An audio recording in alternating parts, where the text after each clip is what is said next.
False start there. We are having a problem with data feeding into the chat, so I had to do a restart on my OBS Studios. Just some back office stuff there, but just explaining why we started and stopped the stream. That was the reason for it. So I've set up a 3-skull assassinate mission in an urban environment as we continue to attack Clan Wolf planets. This is a 3-skull mission just to warm us up. I like to take a lower level mission just to work out the kinks before we start taking on those heavier missions. So let's get into it.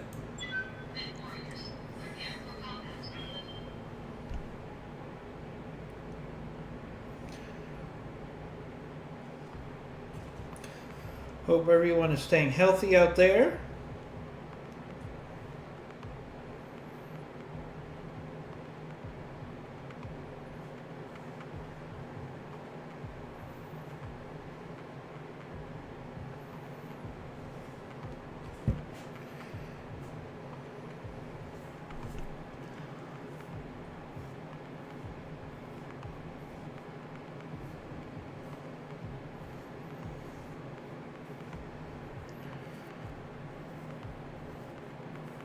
We're having, at least in the United States, we're having a surge on top of a surge on top of a surge of COVID.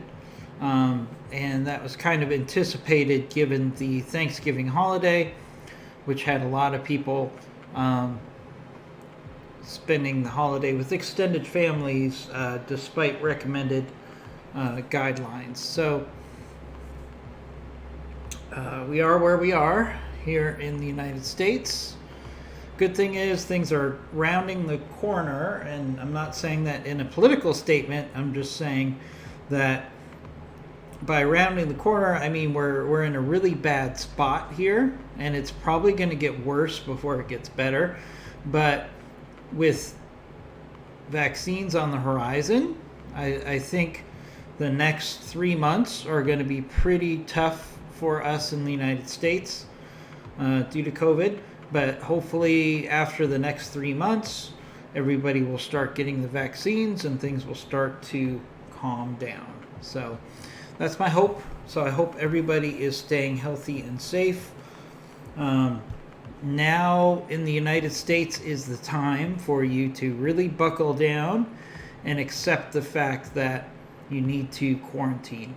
I know it's been a long 9 months and it feels like we've been quarantined for forever, but this is kind of like that last couple miles of the marathon, where you're exhausted, you want to give up, you don't think you can make it, but you just have to push through that, come to peace with it in your mind and push through, because that's where we are with this pandemic.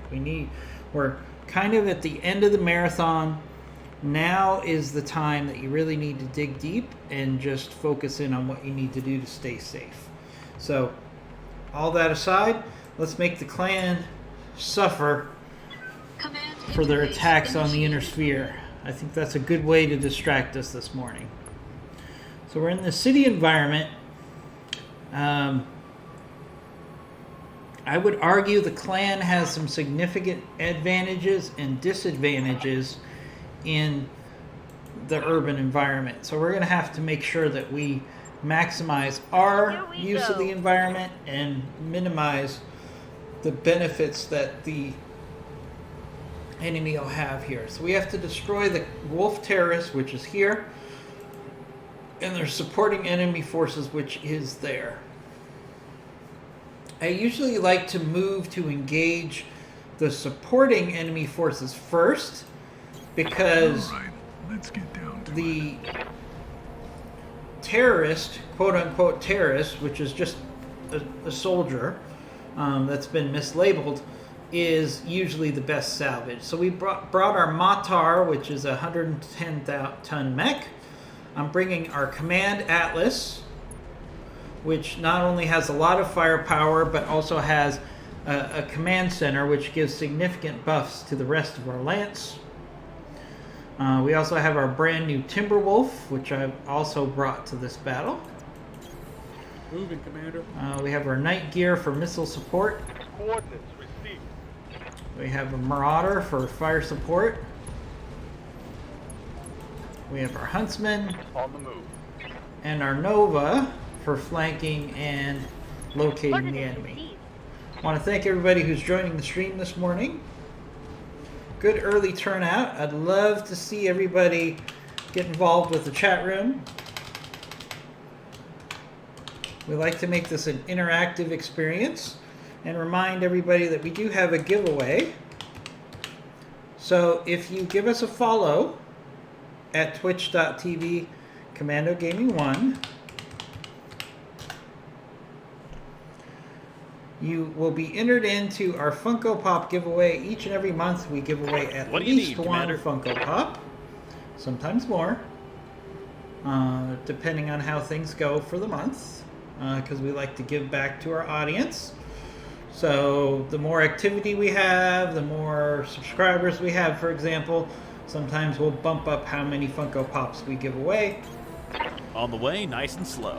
Your ability to get a Funko Pop is directly related to how involved you are with our channel. So the minimum to get a Funko Pop is to give us a follow. But the more you engage with our channel, the more chances you have to win. And you know, that's logical, right? Alright, so we got some enemy here, so let's sprint up. Moving, Commander. And we're about to start combat. So let's get as many mechs as possible into a position to hopefully hammer this first enemy target we have here. So let's... Alright, we can actually Whatever you say, boss. move our Huntsman up and get vision. We briefly had vision. Alright, so we got a Night Gear. So a Night Gear has a lot of firepower for its tonnage. So it's the type of mech that we definitely want to put down quickly, because it has a lot of firepower, the Night Gear, but it is a little thin on armor because it's really designed to be a fire support mech. Alright, so we've got a Stormcrow. Hi Sorty, thank you for joining our stream. How are things where you are today? We got a 50 tonner, a Stormcrow, a Warhawk. Okay, Warhawks are one of my favorite. I know I say this every time we see a new clan mech, but I really love the Warhawk here. We also have a Night Gear, as I said. There's also a 45 tonner and a 45 tonner. So the gang's all here. So I'm excited especially about this Warhawk, because that's really great salvage. Now, since that is really good salvage, you would think we would go after that first, but no. Actually, what we want to do is we want to go after the targets we can get off the map quickly that have the most firepower. So in that case, the Night Gear here is a perfect example. It's got 2 Gauss rifles and an AC2 clan and an AC2 clan. So this thing is a beast. It's got a lot of firepower on it, but all of that firepower makes it more of a direct fire support mech and not a tanker or a brawler. So this is the type of mech you can get off of the field quickly and really improve your chances. Everything's good here, oh Sorty. We're dealing with a real increase in COVID in the United States. So, especially where I am, we're in very strict shelter-in-place rules right now. All right, I'm going to be very aggressive here. I don't normally like to put 2 mechs on the same building. Hopefully this isn't a huge mistake, but I really want to hit this Night Gear hard while we can before he can fire his weapons, because he's got a lot of firepower. Oh, another head hit. That's 2 head hits on that Night Gear. Ready, Commander. Alright, and then we have the big prize of yesterday's missions. the Timberwolf, which I really love. So we're going to Battle Lord here. And we are going to... Since this guy already has damage to the head, we can't precision strike. But what we can do is we could... If we hit the leg and he goes down, that could easily cause the last head injury that we need to knock this guy out. So let's see what happens there. Nope, didn't take out the leg. Good to go. Alright, we're trying to work through... Alright, again, I'm trying to get this Night Gear off the map before he could start using his heavy firepower. Here it comes.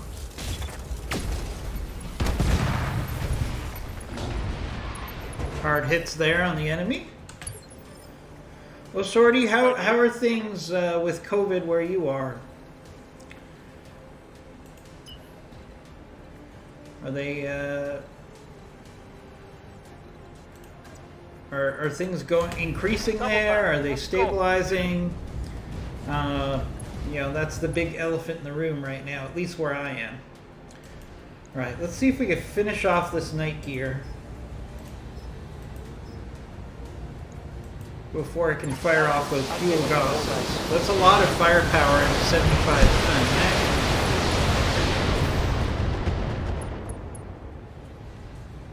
I wouldn't mind replacing our Marauder, for example, with that version of the Night Gear.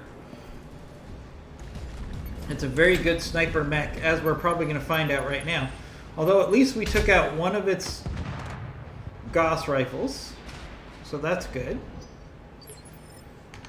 What do you need, Commander? Alright, what's the best thing to do with our Atlas here? We got to try to get the Atlas where it can eventually engage the enemy here.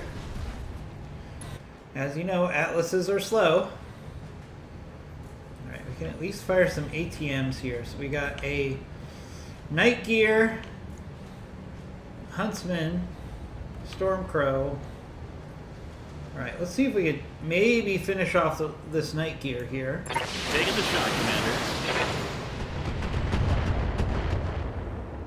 Not quite enough firepower.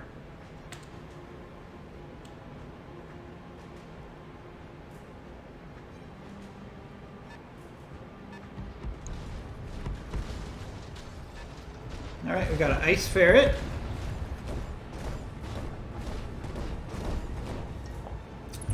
It's a great opportunity for salvage here, so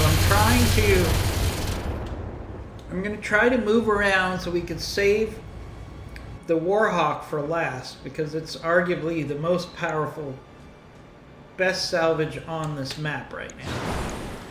Alright, we got a Grendel. Alright, now one thing, especially in urban environments, you want to target any mech that's on top of a building, because you can get significant damage to them with fall damage, and your chances of hitting the enemy go up substantially when you target the building instead of a mech. So that's even more so the case with Clan.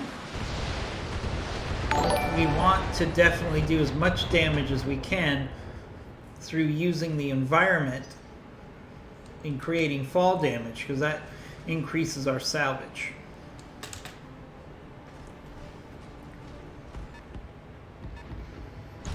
Right, we got a pretty sizable force here. We're pretty evenly matched. So we're definitely going to be using every trick we have in the book as some dirty inner sphere mercenaries to try to turn this in our favor. There's the Warhawk. Oh, see, they went after the building. That was actually very smart of them. I've never seen an enemy mech purposely fire at the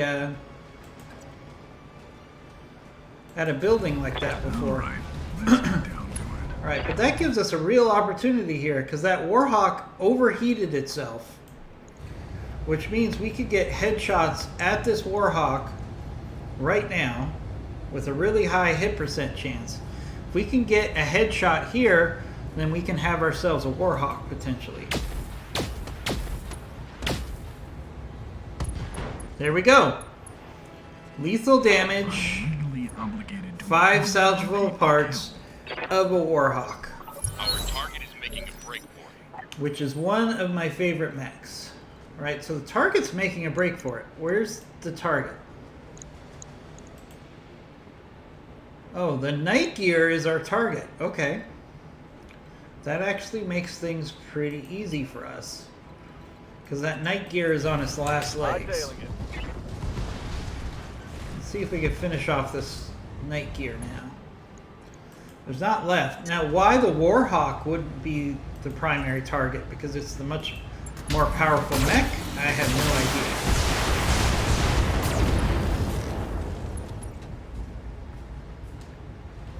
Inflicted some But heavy we damage. should be able to finish off this night gear here. And then we're going to have the flexibility of just picking the enemy off.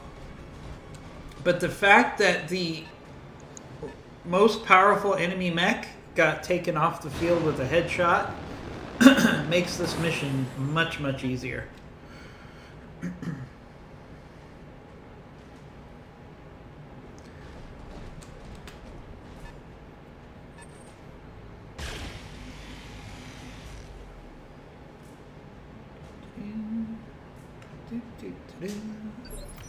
Yes, Commander. Alright, we're going to push up with our Nova. This is the end game here. So if we could take out this night gear right now, we have a really good chance of doing that. Then the hurry of this mission is over. There we go. Alright, so there's the LZ, but there's no alright, we got 4 parts of that night gear as well. This is going to be a great salvage opportunity. Alright, we got Stormcrow and a Huntsman. That Stormcrow is probably the biggest threat. Really hard hits on our Nova there. Big hit, that was a big hit! Ready, Commander. So the Nova's probably going to be withdrawn. I'm probably going to either move it away from the action or actually do an ejection here. Alright, we can actually hit the Stormcrow here with some ATM-9.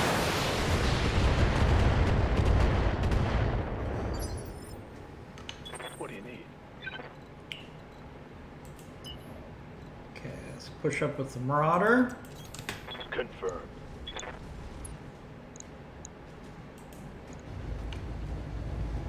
And actually we'll go for the Ice Ferret here. Don't really care about salvage on an Ice Ferret, so let's just do center torso. See if we can punch through and get a quick kill on this Ice Ferret. No, not quite enough because we missed on one of the shots. Otherwise, we could have easily killed that Night Ferret. Right, let's push up with our Night Gear here. Got the Stormcrow, the Huntsman, the Grendel, or the Ice Ferret. Let's actually see if we can finish off the Ice Ferret quickly. Firing a full salvo. Thank you for the follow, Macama. Thank you for the What do you follow. need, Really Commander? appreciate it. Alright, let's keep moving our Atlas around the Time to flank pour on here. the He's speed. kind of out of position, and he's a little on the slow side. But then again, we've already done significant damage on this enemy force, so not too worried about not having the Atlas Take a here. shot, Commander. The fact that we killed the Warhawk with a headshot just a little while ago Look, what do you want? completely changes this mission from being a very Let's make some risky real mission to decisions really and becoming a honest. cleanup duty just by killing that 85-ton beast quickly. All right, low hit percent chance here. But we'll do a precision strike just to increase our chances. And go for the head on this Grendel. Sober enough to line this up. Alright, we got at least one hit in there. Yeah, I can see why people enjoy this line of work. Want to encourage everyone to join us in the chat room if you have any questions, any suggestions, any feedback. Whether you want to talk about Battletech Advanced, which is this mod. If you want to talk about Battletech lore, all those things are certainly options here. Let's see. All right, let's just make the Huntsman evasive for a round Just running. and reposition. I don't want that Huntsman to go up against that Stormcrow. That's not a good matchup for it.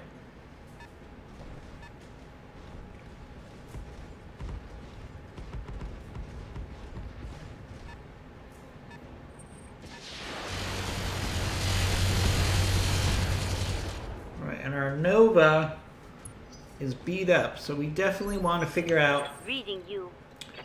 Right, he's got full sprint ability, so I can actually sprint him.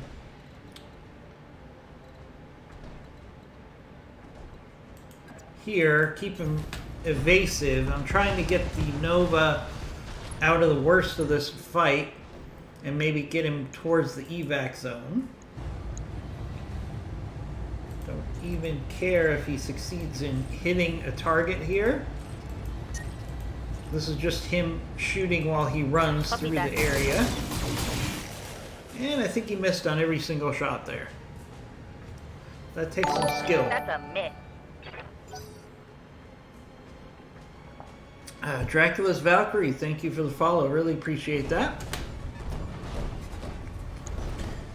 With that follow, Dracula's Valkyrie is entered into our Funko Pop giveaway every month. Every time that you give us a follow, you're entered into our Funko Pop giveaway. Every month we give away a Funko Pop. And it's largely a Funko Pop of your choice. So if it's less than $20 in value, and I can find it on Amazon, you can simply tell me, hey, I want Funko Pop 253. And if it's less than $20, I will order you Funko Pop 253. Or you could say, hey, I'd really like a Wolverine Funko Pop. Can you pick one out for me? And then I will pick out a Wolverine Funko Pop for you, for example. Or Hulk, or Captain America, or Iron Man, whatever you're interested in.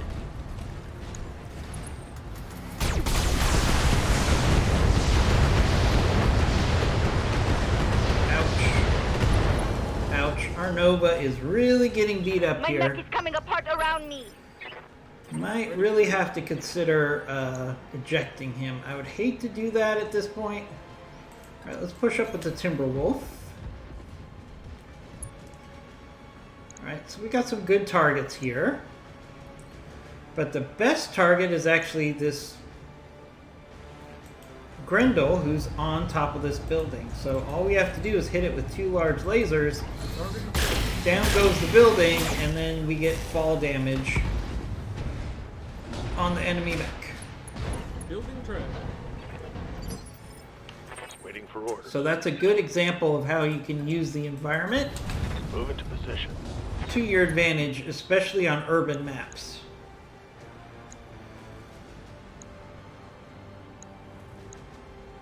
Alright, most of our targets here are very evasive except for this ice ferret.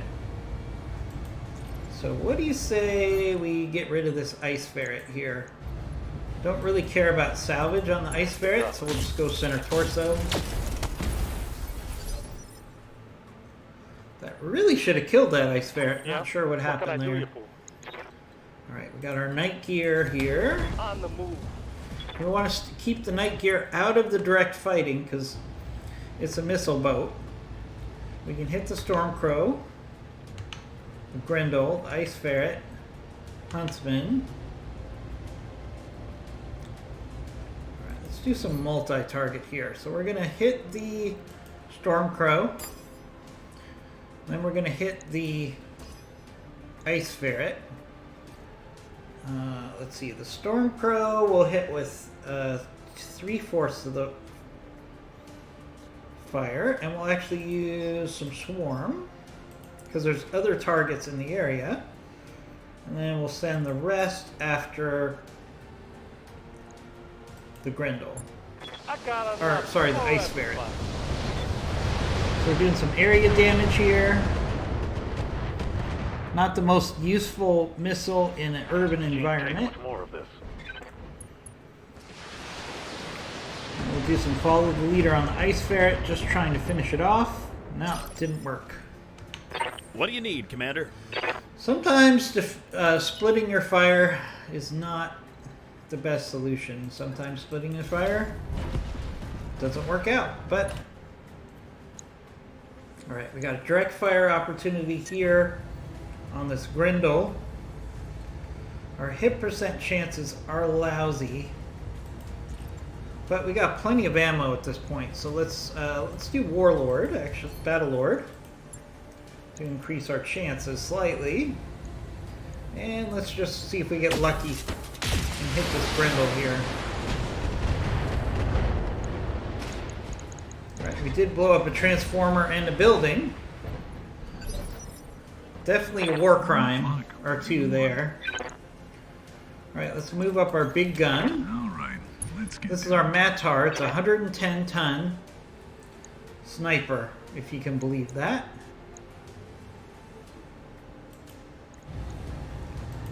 Alright, let's do a precision strike here. We're going to go for the head. Let's see if I'm sober enough to find this. With quad Gauss's, you just need one hit to the head. In the meantime, you do plenty of damage outside of that. Alright, let's do a jump here. Roger. And hit the Storm Crow in the back. Mainly hoping to see if we can get some knockdown here, unless we get a lucky strike that destroys the engine. Which looks like it happened there. Hostile eliminated. 3 salvageable parts on that Storm Crow. Salvage is going to be nice on this mission. Especially if we could put that Warhawk together. That is the grand prize.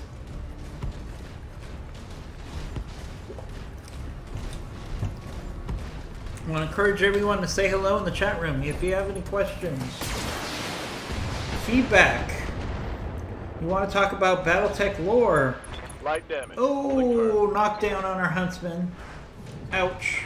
Commander, I'm wounded. Alright, that's one of the dangers of doing what we do as far as attacking from buildings.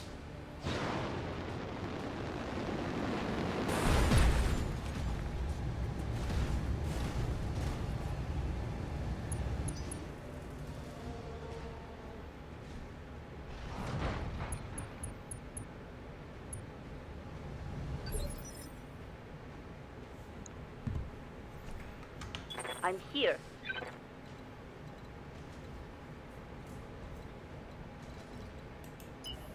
Alright, our Nova has really taken a beating here, so we're actually going to keep running it completely out of the battle zone. Hey, Skewed One! Thank you for joining us, as always. Really appreciate it. Skewed One is not only one of our friends of the channel, but he's also our moderator, so if you need any help in the chat room, certainly let him know. He's actually very informed on this mod as well. If you have any questions in the chat room, I'm sure he will chime in. Alright, that Huntsman overheated. That's nice. Nothing like a nice overheat kill.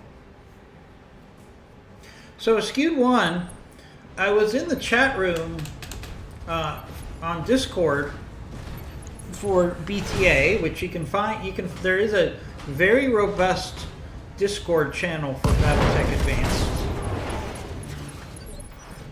Ouch. Ready, Commander.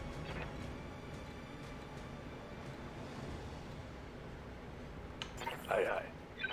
And in the Discord, apparently there has been a situation where the speed of mechs has actually been increased in error. So if you're feeling like your mechs are moving a little faster than normal, that was actually an error, and they're going to fix that on the next update.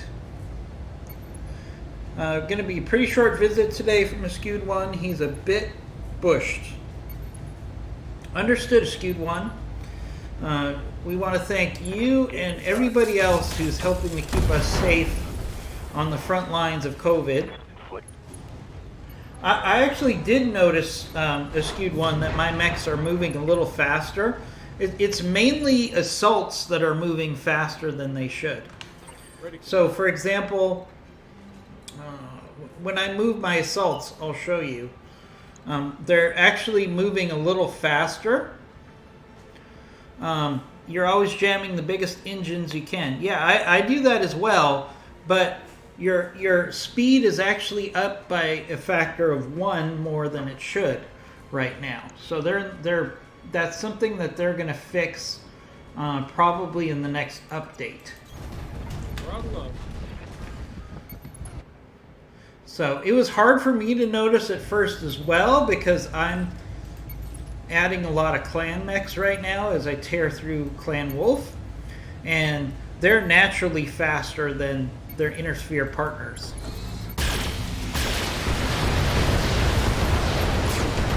Alright, Skewed One, you started a new fresh start.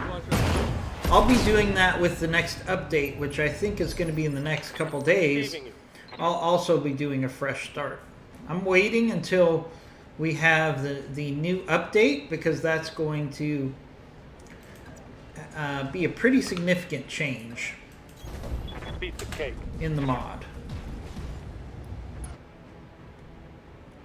Oh, Gorkamus, thank you for joining us.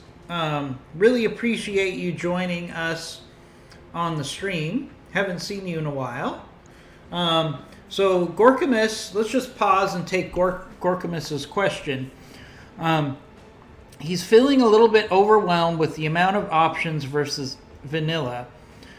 Are there any specific new weapons or things to look out for that are quite good? Gorkamus, one of the benefits that you have with Battletech Advanced is obviously most of your weapons you're getting as part of salvage. So you can actually just put the best weapons on as you get them, and that will give you time to experiment with them. Personally, I feel that Goss is kind of the king of the battlefield for Battletech Advanced. If you're talking about direct fire weapons, I'm a big fan of Goss rifles. Because you don't have the recoil issues that you have with ACs. Skewed One doesn't like rocket launchers. I like rocket launchers.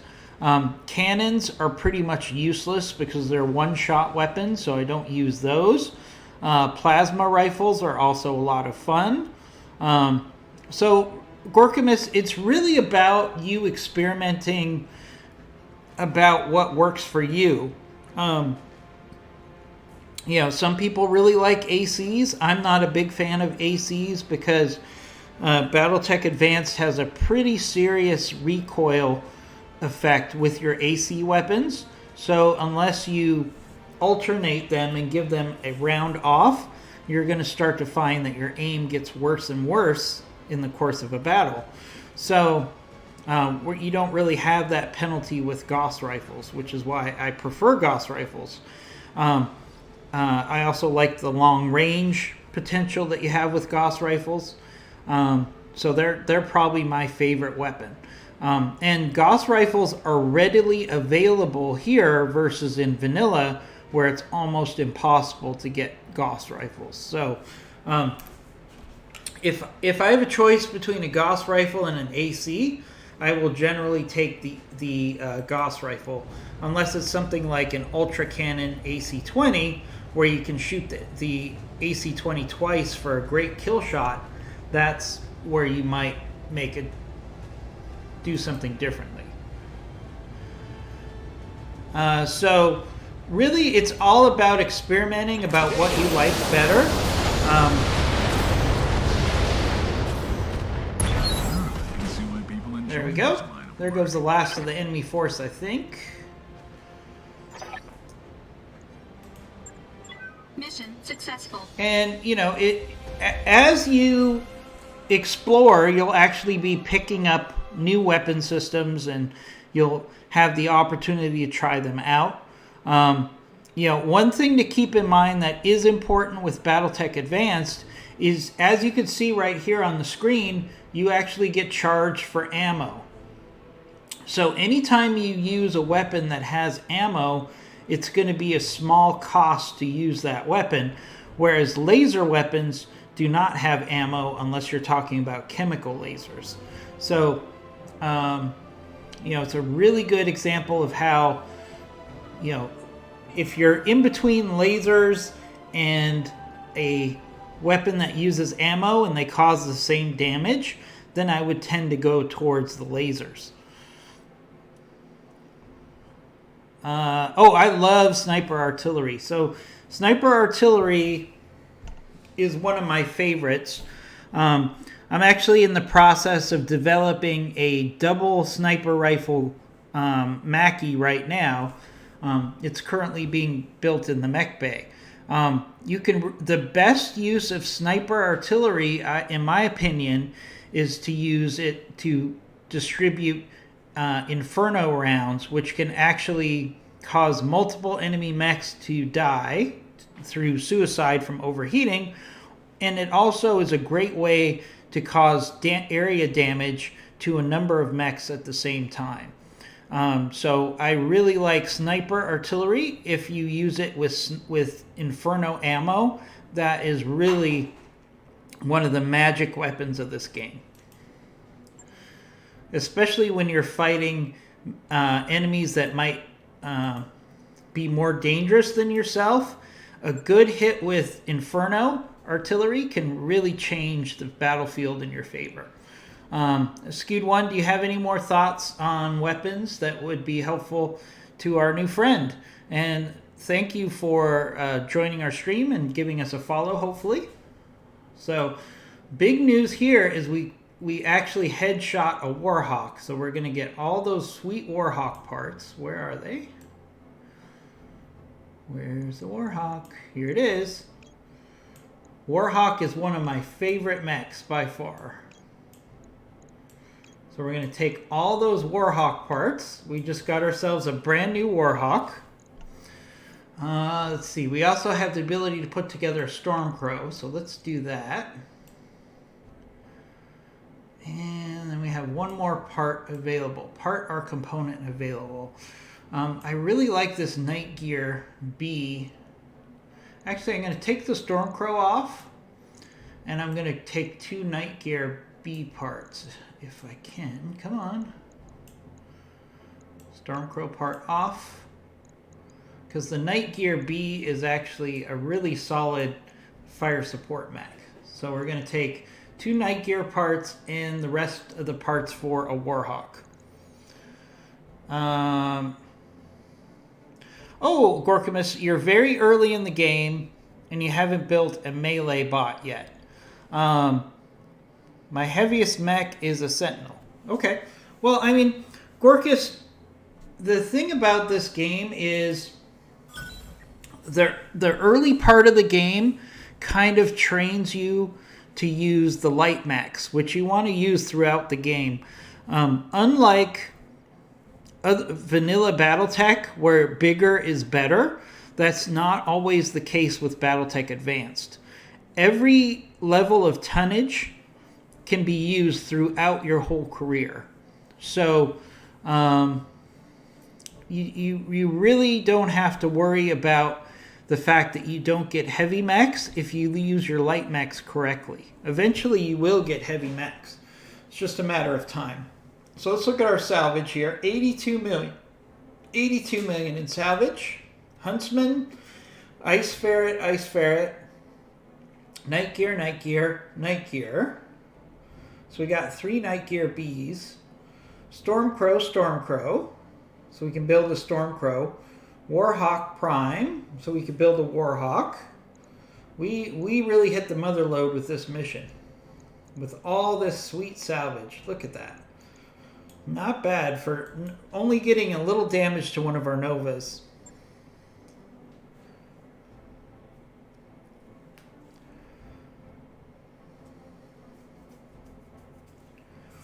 Yeah, Gorkus, you said you played Battletech Expanded. So Battletech Expanded allows you to take extra mechs, but it limits it to light mechs. Here, if you do the right upgrades to the Argo, you could take 8 Atlases to a mission if you wanted to, theoretically.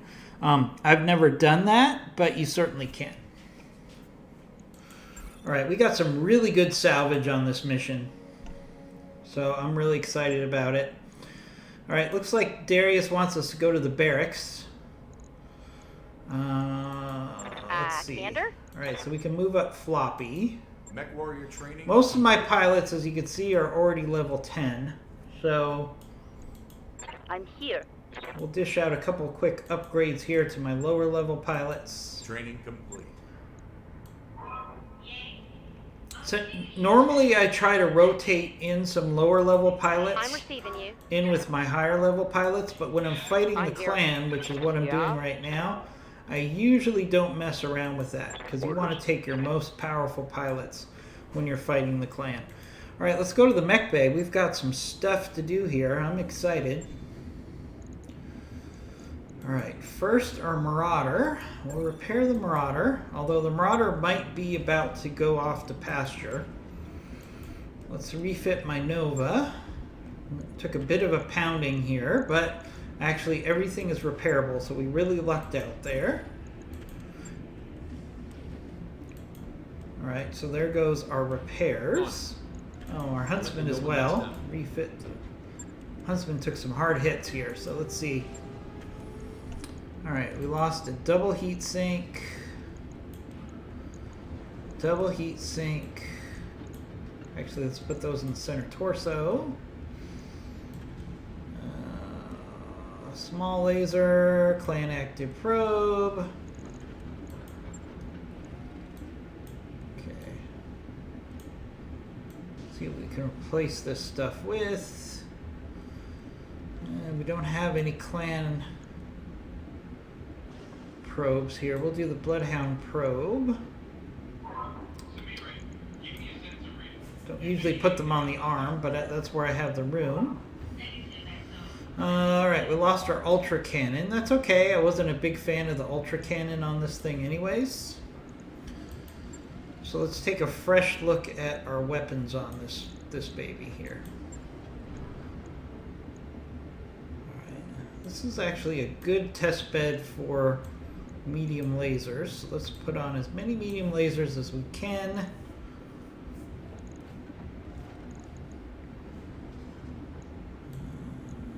Laser.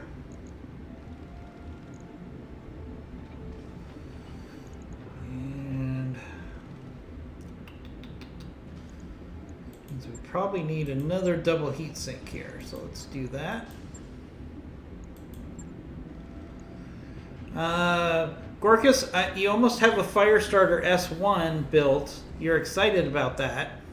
The best Firestarter and I think a skewed one will back me up on this, is the Firestarter Omni. If you can get, when you get a Firestarter Omni, that is an amazing 45-ton mech. I love that thing. Alright, let's see. We don't have any more room. This mech is going to run hot. And I don't know if we have anything to do about that, but we can actually put some Guardian ECM on this sucker. And we'll max out the armor. It's going to be a little under-tonned, but that's okay.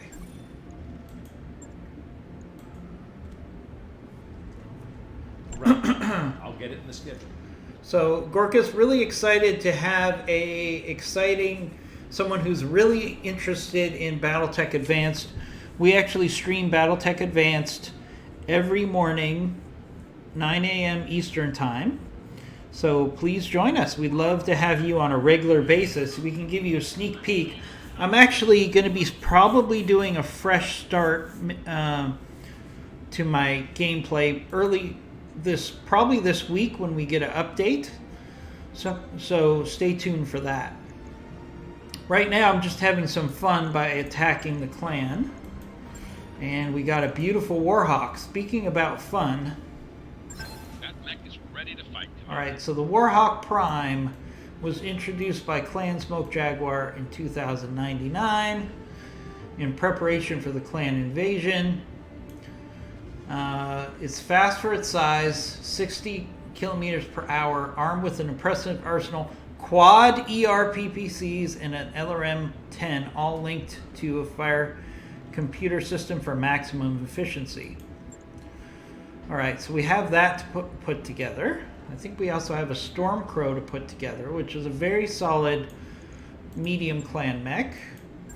I like them a bit, so we'll put that in as well. Alright, configured mainly for close combat, the Stormcrow A is armed with a single LRM-20 launcher for long-range capabilities, allowing it to support friendly units at long range. It's armed with 4 medium pulse lasers and 2 SRM-6 streaks, making it a deadly knife fighter. Okay.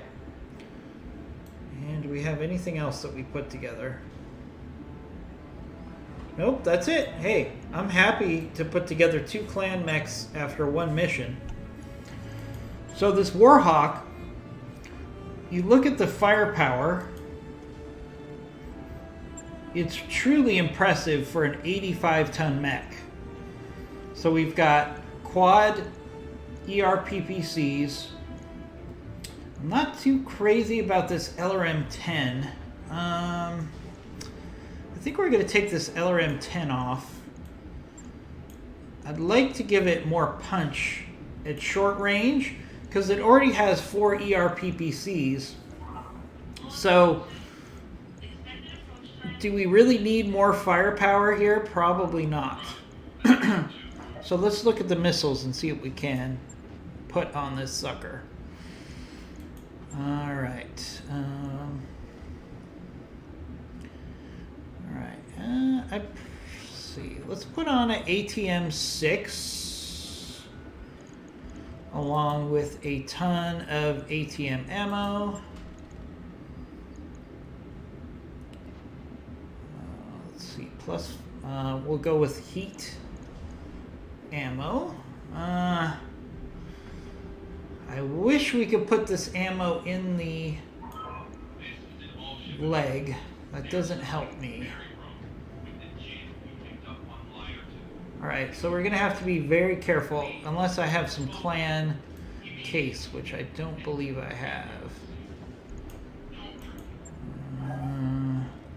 No, I do not have any clan case. Alright, so that'll bump up our firepower a little. I'm a little worried about heat efficiency, so you know what? I'm going to reconsider this. I'm going to take off that ATM, and I think we're going to be better off making sure that we're able to fire those ERPPCs as much as possible. So what if we do some extra heat sinks double? Do we have like a heat bank? If I have a heat bank, that would help me as well.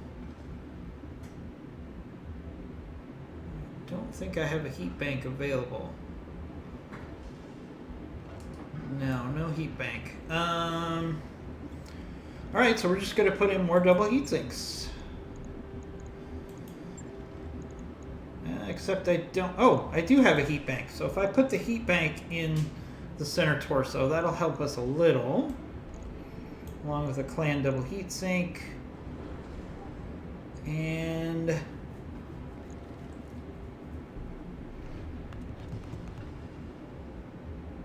put the rest into armor.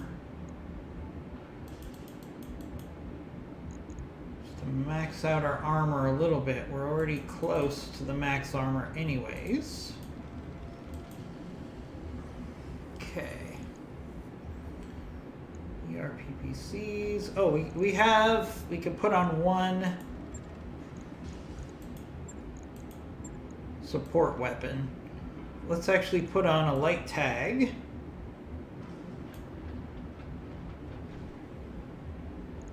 And we'll balance out the armor.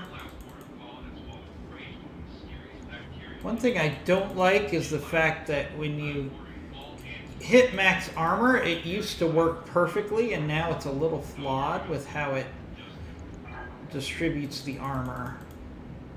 Reminds me of Mech Warrior 5, which is not the best thing.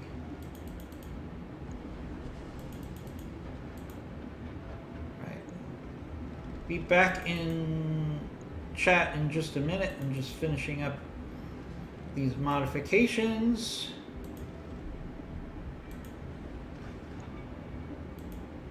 There we go. That is a beast of a Warhawk right there. I really like it.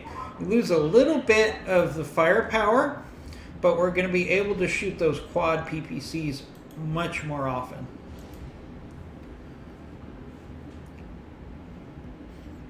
So, Gorkamus, please keep asking questions as much as possible. I'm happy to answer the questions. One of the things we try to do for our streams is I try to explain as much as possible what I'm doing in the gameplay to help people that are new to the mod. So I constantly try to explain why I'm doing this, why I'm doing that, and I think most people find it pretty helpful for me to do that. All right, let's look at our Stormcrow here. Our Stormcrow might be pretty solid. I might not want to make any changes to it. You know what? We're going to take out... All right, we're going to do a couple things. We're not having ammo in the center torso. That is a big no-no, especially when we don't have case in the center torso here. I'm also taking off this LRM-20. We already have a mech that we regularly take that gives us all the LRMs that we need. So what we're going to do is we're going to lean into this, what this mech is designed to do, which is going to be going in short range. So we can actually do a let's do an ATM-9. And we're going to do some ATM HE ammo. 1 ton should be sufficient.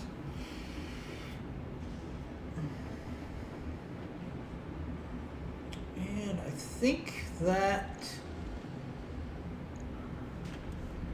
means we have all of our weapons accounted for here. Now what we can do is when I have extra space available, I love to put in Guardian ECM, especially Clan Guardian ECM.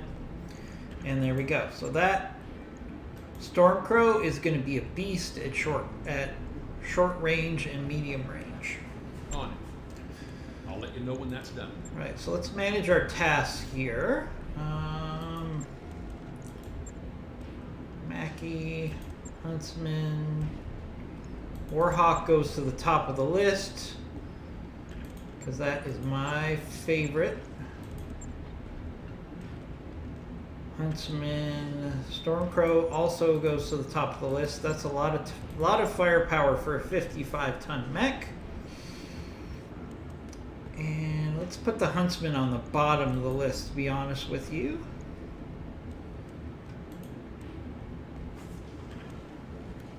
All right. So let's actually do something here. I'm going to take one of these grasshoppers. We're going to put it into retirement. Just because you don't want to pay for mechs. What do you think of the Artemis fire system? So the Artemis fire system is a definite increase in accuracy for your LRMs. Now, you're going to have other components that are much more useful where you won't need the AMS for much longer. Let's talk about missiles for a second. So as far as missiles, your best buff to increase your firepower of missiles is the ammo. So let's look at some of the LRM ammo here. Actually, it's going to be easier to go into a mech. So let's go into the Timberwolf here, and I'll show you what I mean. So Gorkamus, let's look at our ammo for LRMs, because that's really the big key for what you're looking to do.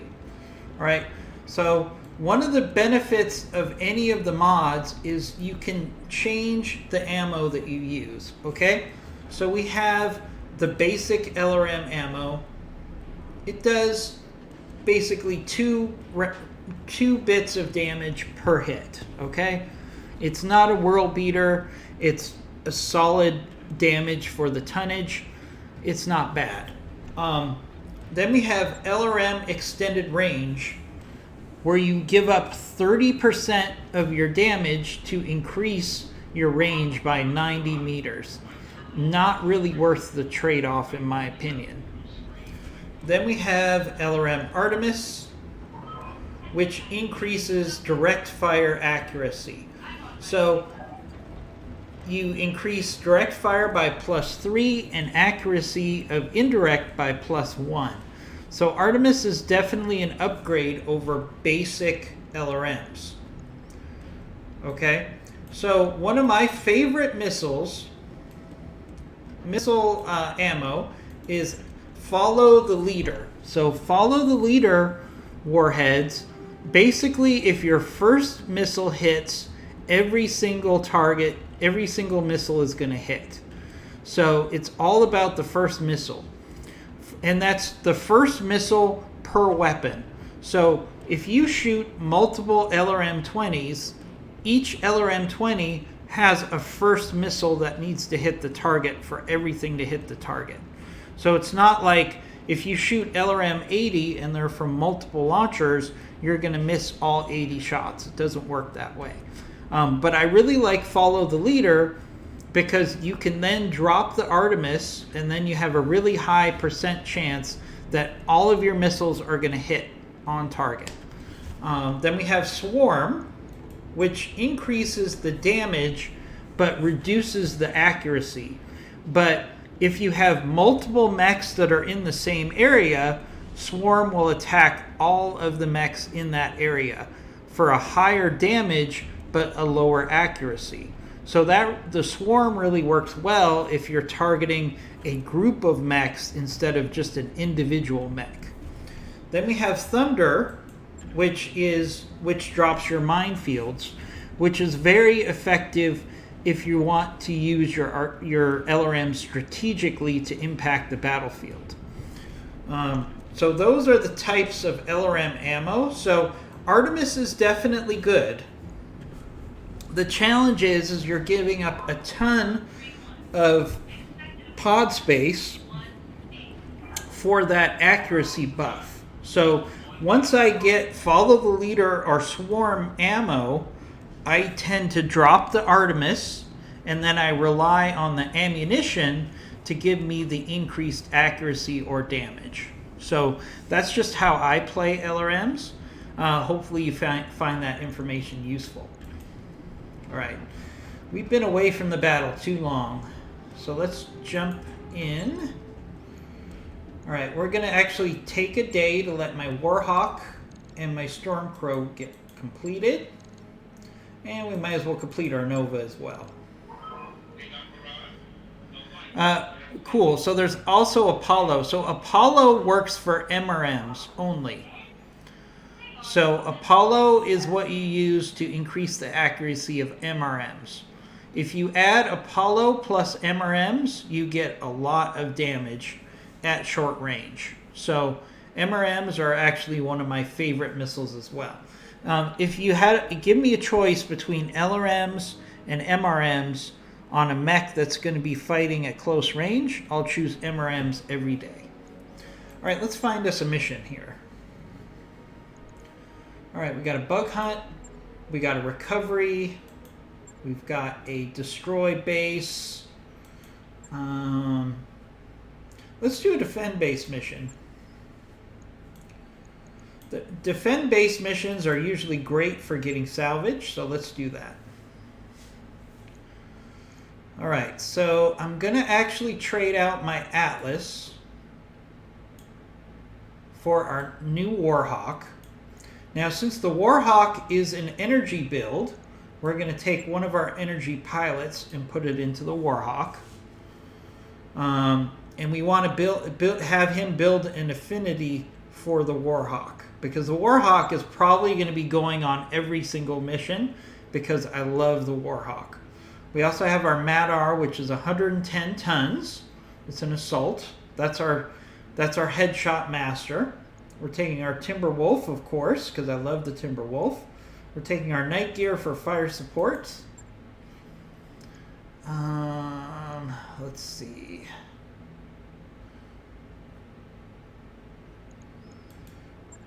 So defend the base mission. Alright, so we'll take our Marauder, because the Marauder is good for defend the base, because it can fire at long range. And we'll take the Stormcrow as well. Now the Stormcrow is mainly a missile build, so we'll put Harmony in the missile build. Let's put Mockingbird in the Nova. And I think that looks pretty good. So we've got our Sniper, our ERPPC Sniper and Brawler. We have our Timberwolf, which is a good all-around mech. We have the Night Gear for fire support, Marauder for fire support, Stormcrow for brawling, and the Nova for scouting. I think that's a good mix. So Gorkamus, really appreciate the interaction in the chat room. And just a reminder to everybody who's watching our stream that what I do for our Funko Pop giveaway every month is I actually have an Excel spreadsheet and I track all of our followers, and if they show up in the stream, they get an extra entry into the giveaway. If they chat in the chat room, that's an extra entry into the giveaway. And then I tabulate those every day, and then at the end of the month, we add up everybody's points, and every point that everybody has is an additional entry into the Funko Pop giveaway. So the more you interact with our channel, the more you visit the streams, the more you interact in the chat rooms, the more likely you are to win a free Funko Pop. So Gorkamus, you're well on your way, because hopefully you've given us a follow today, you've joined the stream, and you've chatted in the chat room. So that's 3 entries into the Funko Pop giveaway. So keep it up. We'd love to have people that are excited about this mod. I'm fairly knowledgeable in this mod because I've got about 4,000 hours in BattleTech. And I've got lots of hours in BattleTech Advanced. I also stream it every day. And if I don't have an answer for you, I can either go to the Discord for BattleTech Advanced and find out, or I actually interact with the developers for this mod on a regular basis because I'm working on some projects for them. So I can also ask the developers of the mod if I don't have the answer myself. Oh, Gorkamus, thank you. Really appreciate that you've been following for the last week. Please stop by as much as you can, because we really like to support newer players of this mod. And as I said, I'm going to be doing a fresh start. We're expecting a update this week that is going to really change the gameplay for this game. So I'm probably going to be doing a fresh start myself. And what it's going to do is it's going to change some of the gunnery traits. So one of the things that people do in this game a lot, as you know, is they use precision strikes. to target legs, target the head, etc., etc. They're actually going to nerf the ability to do precision strikes at a specific part of an enemy mech until you either get the pilot skills or you get a computer that will give you that ability. So they're really trying to make it more realistic, because it's been a really well-known secret that if you just go for the head or you go for the legs, you're going to have a lot of success with this game. So what it's doing is you're still going to get an increase in your chances of hitting the target with precision strike, but you're not going to be able to choose where the shot goes necessarily. So you might still hit the legs or the head, but you might just hit the center torso, or you might hit the side torso, or you might just hit the arms. So the accuracy will go up, but you can't choose where the precision strike goes unless your pilot has leveled up sufficiently, or if you have a computer component that allows you to do targeted strikes. So when that update comes out, I will be doing a fresh start, because it's going to materially change the game, and I want to experience that from the beginning as a fresh mech company. So until then, we're just going to kick some clan butt for fun.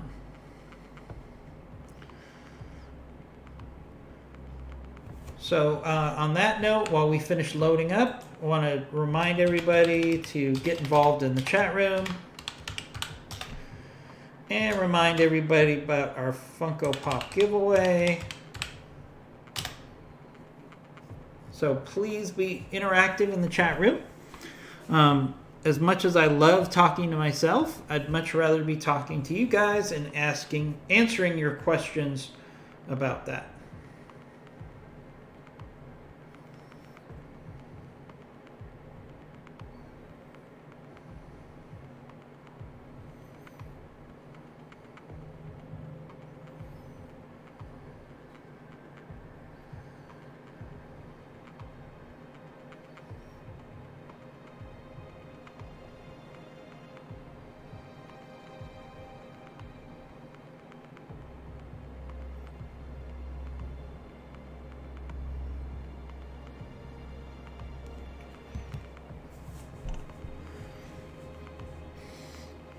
All right, hopefully this will load up without too much trouble. This load time is a little high, which usually tells me when the load time is higher than normal, that usually tells me we're going to get some surprises on a mission. That usually is the case. Whether it's an unusually high level of enemy reinforcements or something unique, like a unique mech or something like that. Usually the longer load time does lead to interesting gameplay. Now, I will say we're also fighting in the city, so that in and of itself, whenever you have a city mission, the load time is up substantially. Gorgie, can you tell me what megabytes that you're running on your system? Because that actually is pretty.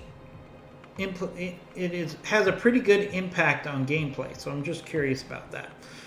Before we launch this mission, Knight Captain Andrew has a question. Thank you, Knight Captain Andrew. Really appreciate it. When coming up with mod ideas, you ever go to other mech games like Front Mission 3 and look at the different assortment of pilot skills there? So, Knight Captain Andrew, just to be clear, I'm not on the development team of this mod because I don't know how to do computer programming. That is not my strength. I do work with the team on some projects that is developing this mod, but I'm definitely not on the development team, just to be clear. I do know that in speaking with Bloody Doves, who's the primary developer for this game, he really likes to look to the lore of BattleTech specifically to try to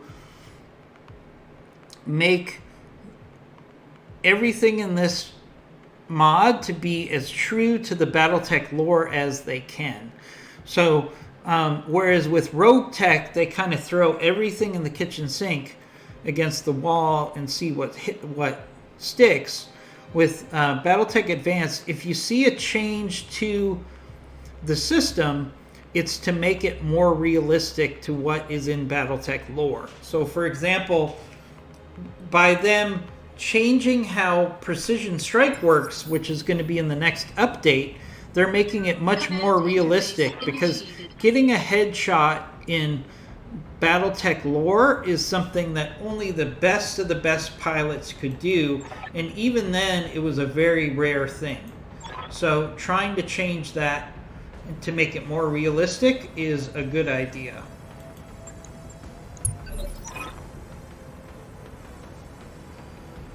Hi, IMG. Thank you for joining us in the chat. Just to give everybody a heads up, we have two moderators in the chat room right now. We have a Skewed One and IMG, I'm Gonna Die. They're both very knowledgeable in this game, and they're here to help you in the chat room, as well as deal with anything in the chat room that we need to deal with that negatively impacts your experience. So please treat those people well, and they will take care of you in the stream. Standing by. All right, so let's look at what we got here. So defend target buildings. All right, our target buildings are here. This is what we need to defend. Destroy enemy vanguard, which is coming from this direction. Escort engineers. You don't really have to escort the engineers. I think pretty much everybody knows by now you don't have to do that. So let's jump in. Oh no, is our Nova literally stuck between buildings here? Oh geez. Let's see if we can jump our way out. Okay, fortunately we can jump our Nova out of this crevice. I thought it was going to be stuck there for the whole mission. Alright, I don't really love putting mechs on top of buildings, but that was the only option there. So let's see, we've got a Viper, a Shadowcat, a Viper, an unknown mech, and an unknown mech. So this is basically a light mech coming our way. This is a light star of clan mechs. Now, a star, for those of you that don't know, clan, which is basically advanced technology mechs, come in stars, which is 5 mechs, versus inner sphere, which comes at you in groups of 4. So this is a light lance, which means the heavier firepower is probably coming in the other direction. So this is basically just a group of enemies coming here basically to distract us. So we'll shoot at the Viper. Yeah, I'm going to try to get off that building as quickly as we can.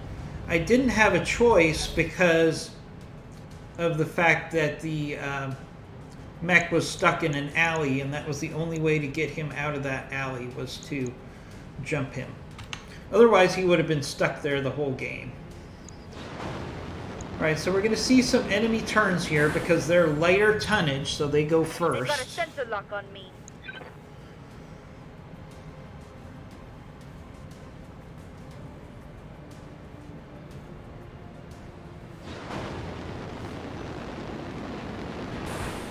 Alright, we got a Shadowcat. Shadowcat is actually a really good scout mech. I'd love to put a Shadowcat together, actually. Shadowcats are great scout mechs. And one of the things that you'll learn from this mod, the more you play it, is that it's not just bigger is better, which is what you tend to do with BattleTech, the base game. All of your mechs have pluses and minuses, and you want to use your mechs to the best of their ability, and you'll be successful. Right, so enemies jumping on top of buildings. So we want to take advantage of that. So anytime you see an What do you enemy need, on Commander? top of a building, you want to try to take advantage of that. All right, let's try to move our lighter mechs towards this light Time to enemy pour on the force. All right, so we can shoot at this Viper, which is a 37% chance. We can shoot at this Viper, which is a 17% chance. Or guess what? We can shoot at the building the Viper is on, and it's a 92% chance. So we're going to shoot at the building. Roger that, Commander. Shooting a big ugly block of concrete. Not enough damage to take the building down yet, but we'll do that with the next opportunity. All right, there goes our engineers heading in to get our turrets online.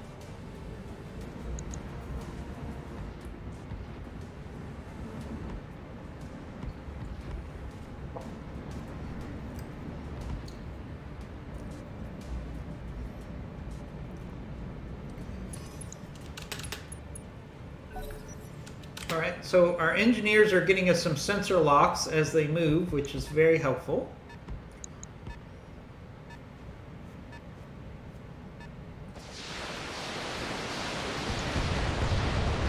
They're going after the engineers. That's fine. We only need one engineer to get to the objective.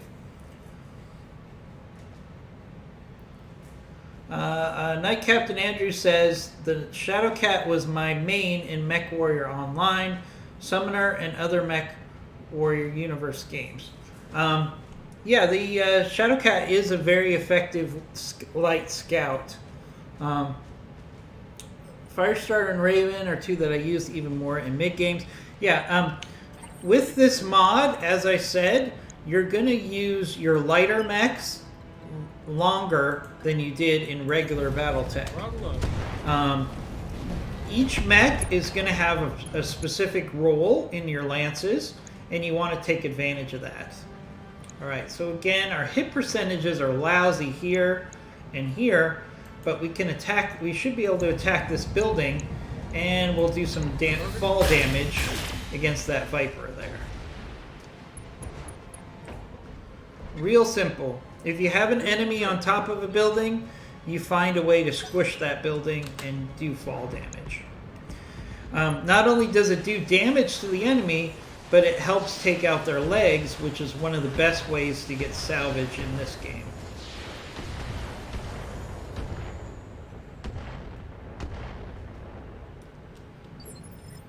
Alright. Yep. Alright, let's move up our Marauder for some fire support.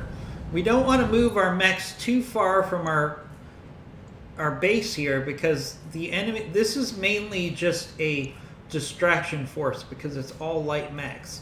So we can expect that we're going to see much heavier enemies come at us, probably from the other direction. Alright, not the best hit percent chance here, so we'll save our Gauss rifle and see if we get a lucky shot on our PPCs. Nope. Well, we took out a building, so there's a war crime. IMG, can you keep track of our war crimes? Which is basically every time we take out a building, I envision that we're killing thousands of people. So Waiting for that's order. definitely a war crime. I think it's safe to say that in Battletech there was lots of war crimes going on. On my way. Double time. Alright, so here's our night gear, which is 100% missile boat. So let's see what our hit percent chances are here. Alright, not the best hit percent chances.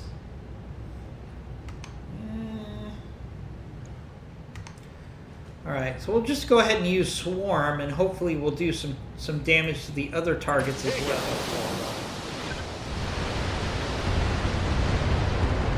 There we go. So we did some damage to a couple mechs there. Oh, there's another building. That's war crime number 2. What can I do for you? I don't know how much is going to be left of this building. Alright, we just picked up this beautiful Warhawk. Going turbo. It's one of my favorite mechs in the game. And let's see if we can go ahead and finish up. Maybe we can finish off this Viper. This is a lot of firepower. Got it.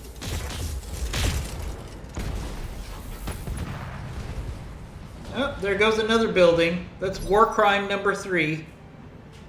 I'm on the clock. What do you want?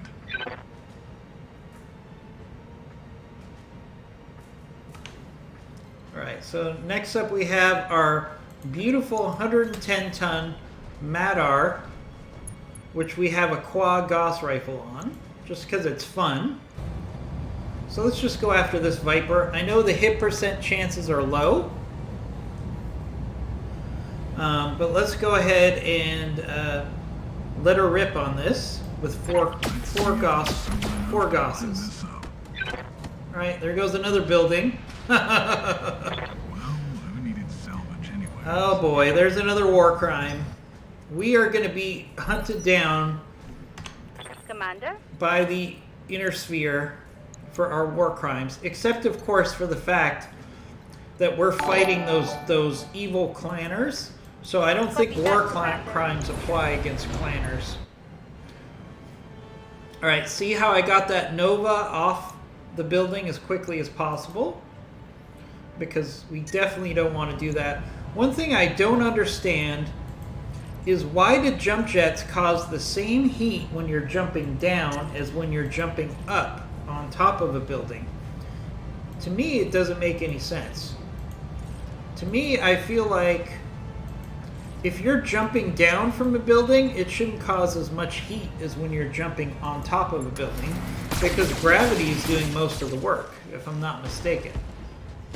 Oh, another building. Alright, that's like 6 war crimes.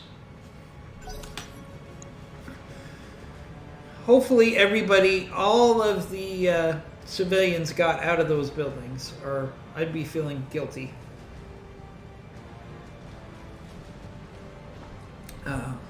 Apparently, going back to the original game, when they issued the Urban Warfare DLC, which included the urban environments, Harebrained Schemes actually got a lot of complaints that people were feeling bad about destroying buildings. So they actually came out and announced that in the urban environments, Well, it looks like assume that all of the civilians have been evacuated and you're not killing anyone. So I think it's funny. What do you need, Commander? Alright, so let's push up with our Stormcrow here. Again, I don't want to go too far from our base, because the truth of the matter is this force that's coming up right now is really just Time a to pour on the distraction. And we're going to have to go in the other direction.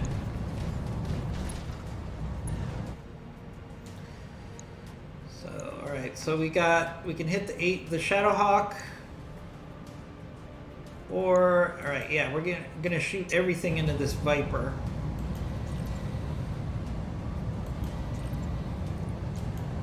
Taking the shot, Commander. I do like the Stormcrow. That The target's having a real Stormcrow is a bad day. great medium mech. It has the firepower of a heavy, and yet it's very fast. Alright, here comes the other enemy force that's coming in. So there's probably an enemy force that's coming from the other direction that we need to worry about now.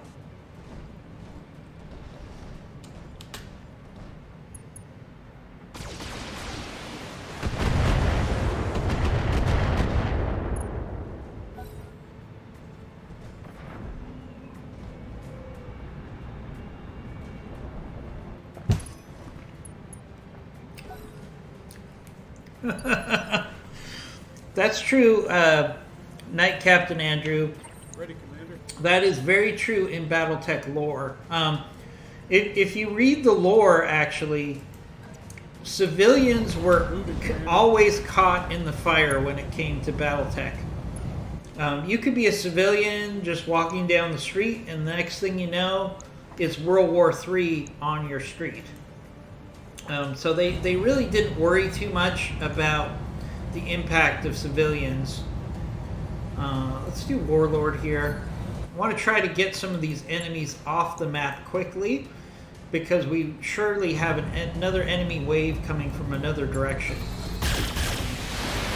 So let's see if we can get rid of some of these light mechs quickly so we can reorient our force towards the larger threat. Alright, I knocked down on the Viper. Jaw injury. Broken jaw. I love the injury system in BattleTech Advanced. They've really done a great job with it.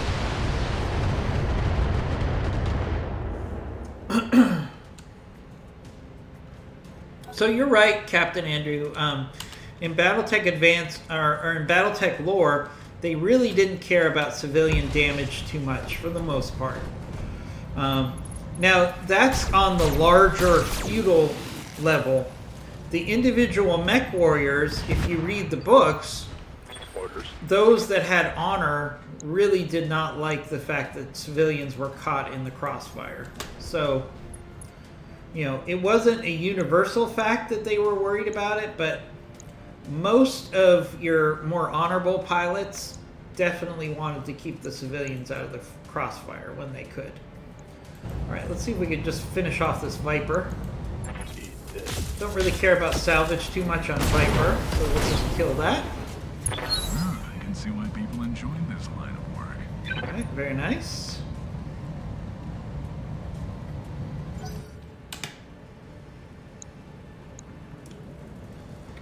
Alright, so we got to keep an eye out for enemies coming from another direction, because once that happens, we're probably going to reorient most of our heavy mechs towards the bigger threat. So we got to keep an eye out for additional enemies coming from another direction.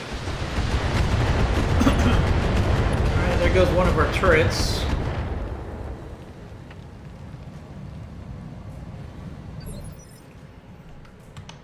Yeah. Mad Cat IMG, are you talking about the Timberwolf? I prefer to use Moving to position. clan names for the Timberwolf. Timberwolf sounds so much cooler than Mad Cat. Alright, let's keep hitting the let's use follow the leader on that Shadow Cat. Let's see if we can knock this thing out. It doesn't have high evasion, so we should be hitting this Mad Cat hard before it can get some evasion. There we go. There goes the Shadow Cat. Bye, Shadow Cat.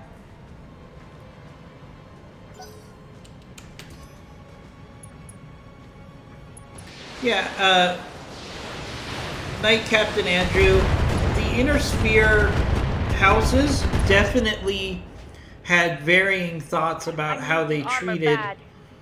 My heat gauge is getting pretty high. How they treated their civilians. So, for example, House Karita and House Capellan Waiting on you, Commander. had little concern for the individual civilians in their society. That's just a fact. The House Steiner and House Davion tended to be more concerned about the well-being of their people in general. Alright. Right, Commander. Not the best hit percent chance there. Oh, there goes another building. Yes, I enjoy the story of how the Mad Cat got its name in the Inner Sphere. It's actually one of the more interesting parts of the book that it came out of, which is one of the first mainstream series for BattleTech, was where they came up with the name for the Mad Cat in the Inner Sphere.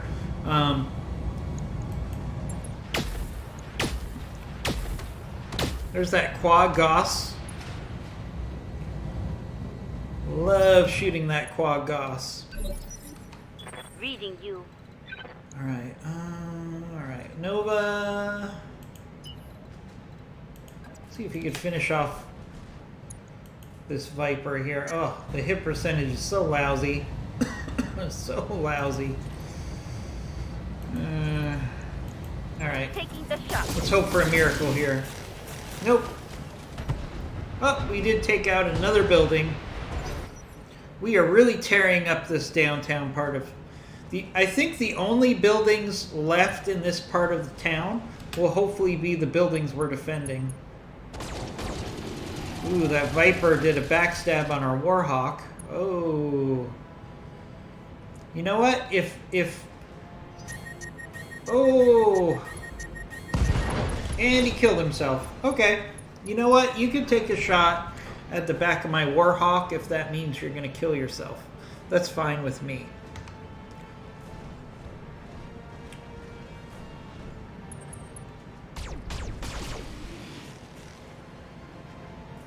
Alright, there goes another building. That one wasn't my fault, everybody. Don't worry. I'm okay. They barely When touched we go to the War Tribunal, that building was not my fault.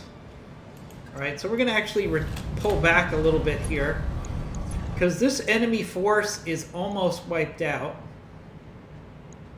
So, oh, Mad Dog. Oh, there's a Mad Dog here, huh? I didn't see that guy. Alright, Mad Dog, I love Mad Dogs. So I wouldn't mind getting some salvage on that Mad Dog. Temperature's running hot on our Scarecrow here. taking the shot, Commander. See if we can finish off this Grendel. Hi, Cypher. That Thank target's you for having a joining real the bad stream. day. Really appreciate it. Really love the interaction in the chat room today. Energy is high, which definitely leads to better streams, so I really appreciate it.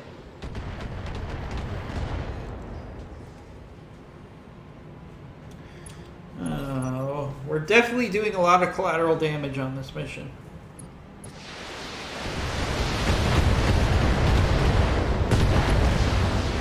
Oh, there goes one of our engineers. That's okay. Ready, Commander. Alright, alright, here we go. Here's our Timberwolf baby. Our Mad Cat. Moving, Commander. Alright. Timberwolf, why don't you finish off this Grendel for us? That would be nice. Alright, Speed 1. We'll see you later. Hopefully we'll see you tomorrow. Get some rest. Have to get there. Skewed 1 works at a lab that's on the front line of trying to help us deal with COVID. So, Skewed 1, I'm sure I speak for everyone in the chat room in saying we appreciate you stopping by, but we appreciate even more the work that you're doing to help everybody get through COVID. So, thank you for that. All right. All right. I'm actually going to start to reposition here because I think it's only a matter of time before we have another enemy wave come our way. So I'm going to start trying to move us around the rest of the forces, rest of the base that we have to protect. All right, we'll use our night gear.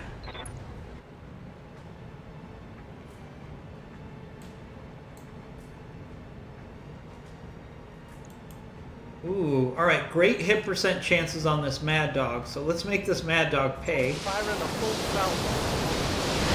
I love Follow the Leader missiles. It's my favorite missile to use for LRMs. As you can see, it does substantial damage. Nice hit. If the first missile hits, they all hit. And so if your hit percentage is over 80%, you know you're going to do a lot of damage to the target.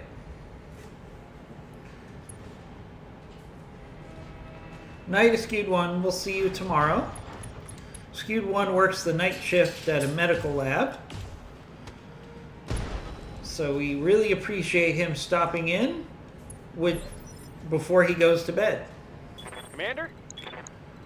Alright, you know what? I don't mind kicking somebody while they're down, so let's move our Warhawk up here. And Let's see if we can just finish off this Mad Dog here. Right, Commander. There we go. Mad Dog down. Enemy down. Only one part of that Mad Dog. That's too bad. I love Mad Dogs. I think we're just a couple parts away from getting a Mad Dog. Alright, so as I said, I'm going to reorient our heavier forces here. Let's make some bad Because I know there's another enemy wave that's going to come anytime now. So we should be trying to... There we go. Sensor trace. Looks like enemy reinforcements. Oh, alright, so they dropped in. They dropped in right next to our base, which is troublesome. So we got a Hellfire, a Summoner, Mobile Artillery, that's the most firepower right there because it has a long tom on it, a Vehicle, and a Vehicle. Alright. Yes, Commander. So we need to hightail it over to face this bigger threat. So all of our mechs need to move over.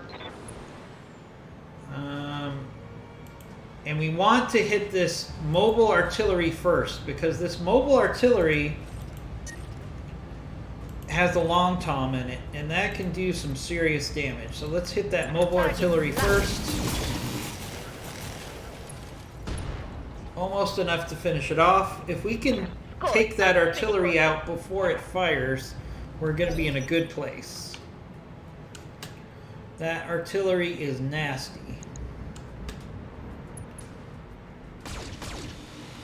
Alright, we got to move our night gear out of there because the night gear...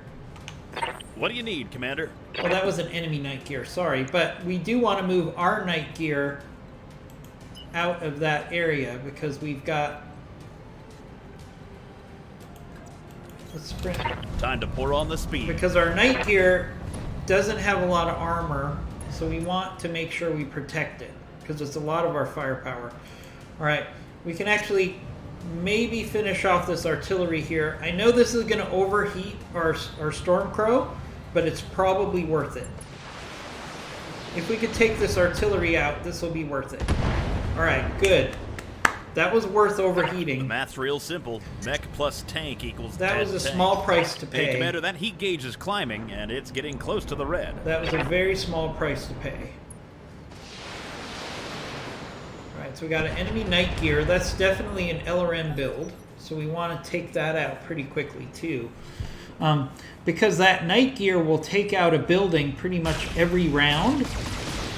And we have 6 buildings we need to protect. So that night gear, given its range and its firepower, is definitely a big threat against our buildings.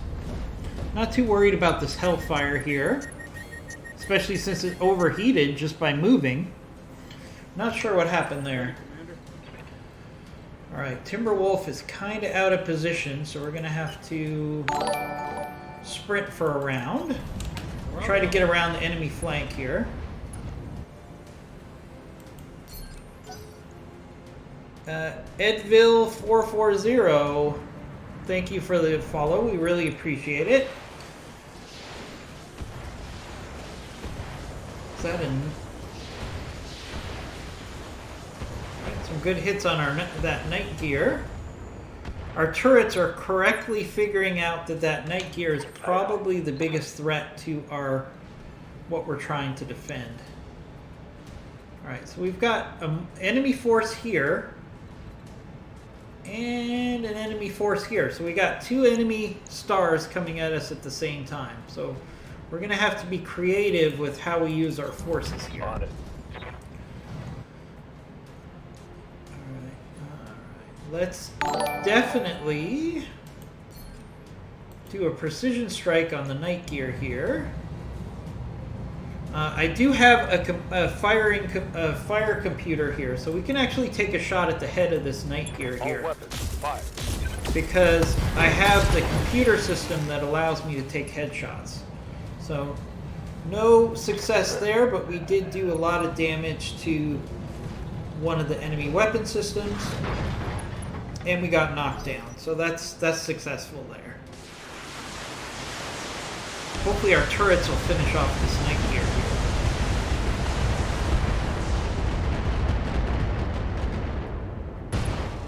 Nice. Alright. That's a big threat to our force that's now eliminated. And we got 4 parts. That's a win-win-win. Here comes the other night gear. This is an H. It has a Gauss and an AC. Ouch. That was a hard hit on our Marauder. Reporting internal damage. Our Marauder is kind of outclassed here. Alright, so we have our night gear. So our night gear needs to actually pull back so it's not out of indirect fire. Alright, we got a Summoner and a Hellfire. Alright, let's go after the Summoner first.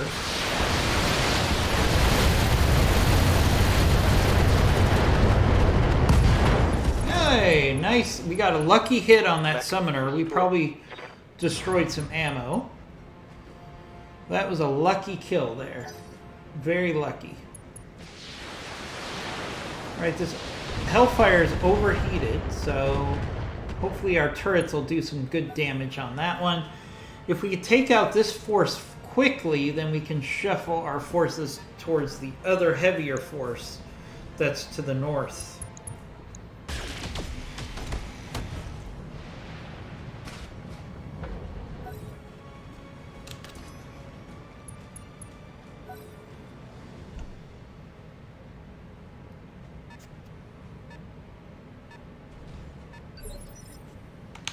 Waiting for orders. Alright, we got our Warhawk. Alright, what can our Warhawk do? Our Warhawk can actually... let's use our Warhawk's speed to flank this enemy force. Sprinting. So if we can get this assault in the enemy's rear, we can do a lot of damage. So that's going to be my strategy, using the They've got a lock Warhawk on me. to flank the enemy here.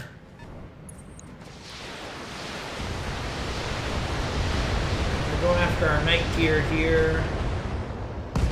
Battle mech. Ouch. Down.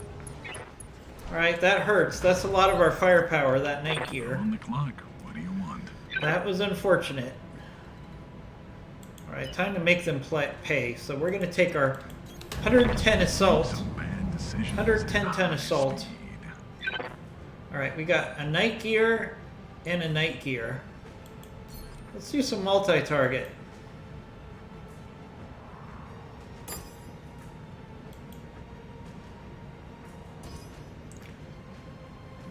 You know what? No. Let's not do multi-target here. I'm going to change it up.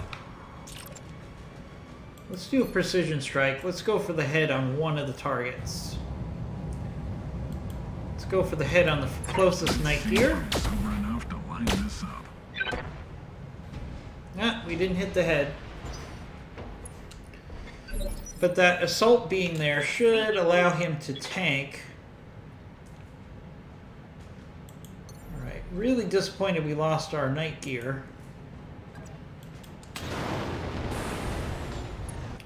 Let's move our Nova up and try to keep this Puma busy.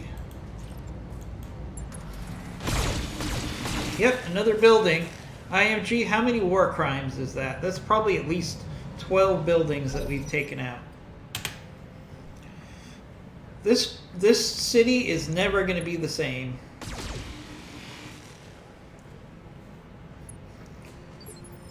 Okay. What do you need, Commander? Alright, Stormcrow. Alright, Stormcrow actually has to push up and give some support to that Time to Nova pour on the speed. against that Puma. Taking the shot, Commander.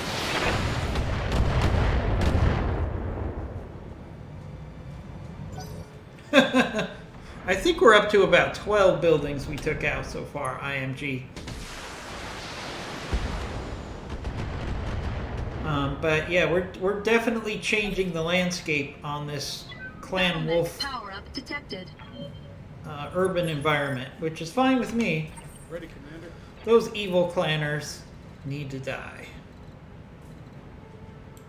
Alright, let's push up our Mad Cat Timberwolf. It's a thing of beauty. Let's hit this Hellfire.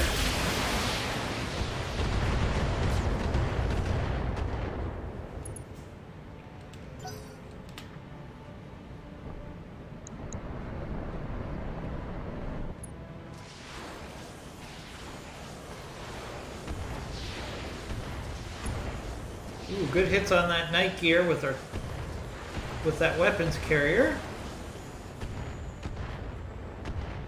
Not as many as I would like, but Good to go. it's better than nothing. Alright, so we're going to pull our Marauder behind our Matter, so the Matter can tank. All And right. the Marauder can provide fire support. That's true. It's an occupied world. The clanners have no world. Yeah, you're right. Technically, it is an occupied world. But actually, if you look at the novels, many of the worlds that were captured by the clans actually felt that they had more of a voice in clanner space than they had in inner sphere space, ironically. So if you look at the novels, in many cases, the civilians were actually happier under clanner command than they were under the inner sphere, because they actually had the opportunity for success. Because in the clan, on the clan planets, if you were really good at what you did, you advanced. So if you were a really good scientist, you would advance. If you were a really good merchant, you would advance. If you were a really good warrior, you could even be given the chance to be mustered into the clan military. So you were considered a freeborn pilot, which limited your ability to advance into command, but they were still given the chance to join the ranks of the clan if they could succeed. Here it comes. Ooh, hit the leg there on the Night Gear. A little bit of payback. Got past his armor. Yes, so I am killing inner sphere civilians. That is true. But like Harebrained Scheme said, assume that all civilians have been evacuated. So let's just do that. Let's assume there's nobody in these buildings that we're crushing like grapes. I just dropped my coffee and I'm fucking angry.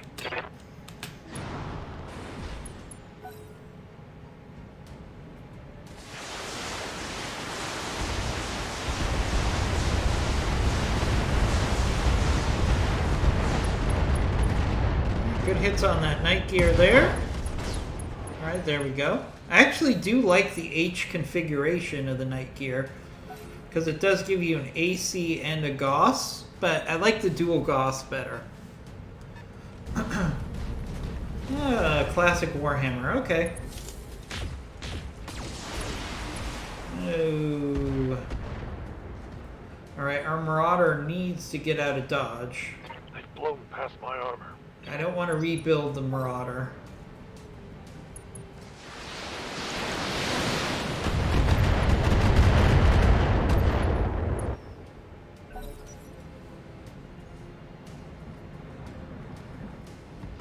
Man, IMG, you're a kill buzz. Now I'm just thinking about those poor inner sphere civilians that we're killing.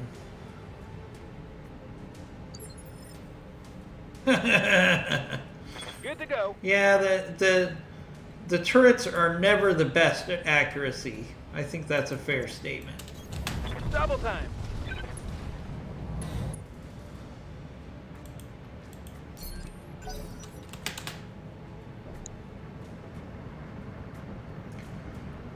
Alright, we gotta get rid of this Puma. Fortunately, it's mainly focused on taking out turrets. it could probably take out a building around if it wanted to. So the Puma's not making smart decisions. It should be engaging the buildings, not the turrets. I'm on the clock. What do you want? All right. All right, let's get down to it. It's time for some headshot fun. Let's see if we can take out the head of this Warhammer. Let's see if I'm sober enough to line this up. There we go. Now, I went after the Warhammer even though Obligated to inform the you I'm paid per kill. Night Gear is the bigger threat, because the Warhammer is a far easier target to take off the field quickly. This line of work. So that was really just a decision to take out a target as quickly as possible. So I am aware that theoretically the Night Gear there was the bigger threat. I was just trying to get a target off the field quickly. Alright, speaking of which, let's keep working on this Puma.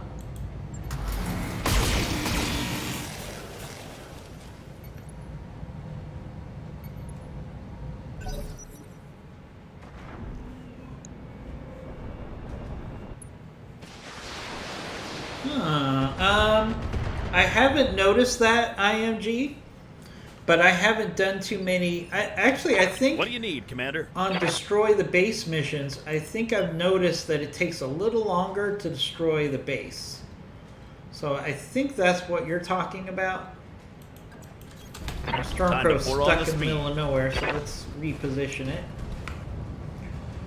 So theoretically, you would want the base. If your job is to destroy a base, as the difficulty of the mission goes up, the base building should have a higher hit points. I agree. I think that's one of the things they were working on. So it would be both base defense and destroy. That makes sense, because with base defense, sometimes Now who's dumb for having all the armor? you can do everything right with base defense and still lose if the enemy just has a situation where they can just take some cheap shots and finish off your base. All right. We need to get our Mad Cat into the heat of this battle here. Broadside. All right, so let's take a look at it. So our defense, the buildings we're supposed to defend. It won't let me target it because next time I have a chance to target it. I can't target this because this mech is facing the other direction. So I'll try to get that info for you. All right, let's do a Battle Lord here. And let's see what we can do about this Puma. Probably going to overheat a little, but it might be worth it. Nice hits on that Puma. Dealt a heavy hit there. We overheated a little. We'll be fine. It was worth it. Receiving you. Alright, our Marauder is getting squishy, so let's keep it Heading out. as far back as we can. Low hit percent chances here, but we'll take the shots. Copy that. Oh, there goes another building.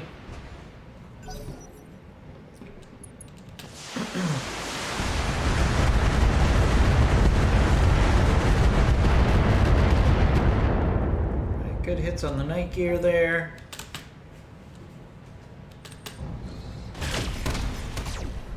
Ooh, our Madar's taking a bit of a pounding. We need to take that Night Gear out. Oh, Night Gear went on top of the building. Nice. We can use that to our advantage.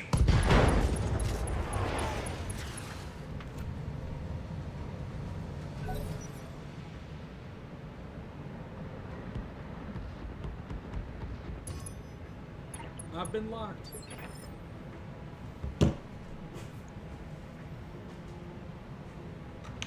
Commander? All right, all right. Alright, so we got our Warhawk here. Moving to position. Alright, so our hit percentage is pretty lousy on the night gear. But, you know, we could just hit the heck out of this building. So yeah, let's do that. Firing on target. Alright, there goes another building. Nice damage on that night Write it gear, down, though. Commander.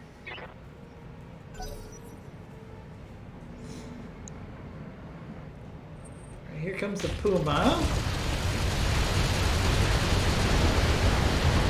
Ouch. Lots of firepower from that Puma on our Nova. I'm taking some serious hits. But we're okay. I'm on the clock. What do you want? So our Madar, All right. the good thing is that this night gear has lost its evasion because it fell off of a building. And we have a sniper aiming at its head. Let's see if I'm smart enough to line this up. Oh, I can't believe we didn't get a kill there. Knockdown though.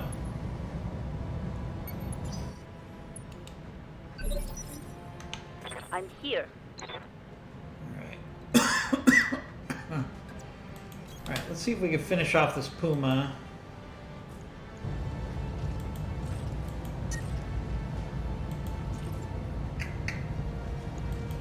Send 4.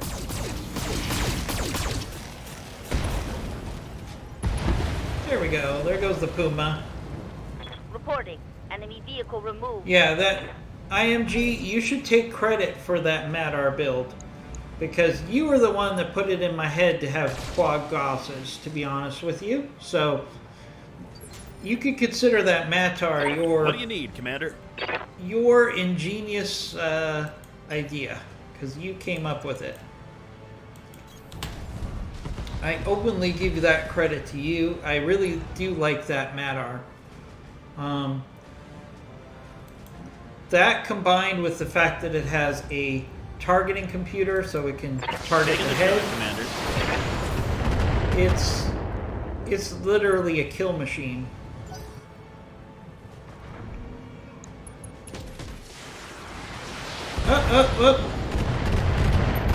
IMG, we've got some bots in the house. Can you take care of that? I always take bots as a compliment. That means that they actually think our stream is worth photobombing, so I always take bots as a compliment. Ouch. Hard hits on our Damage Nova. critical. Hard hits on our Nova. Not good. Ready, Commander. Alright, Timberwolf. We really need to make that Nova go away. I know you're overheating. Let's see. I don't use this very often, but let's use our Stone Cold ability.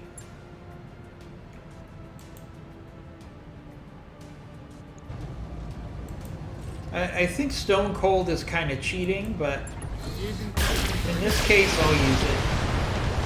I don't use it very often. And it didn't even kill the enemy. Alright, hopefully our turret will finish them off here. There we go. Alright,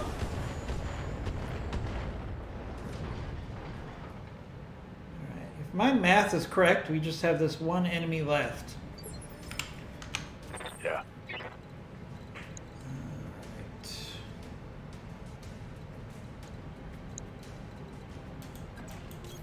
Position confirmed. Thank you, IMG, for taking care of that pesky bot.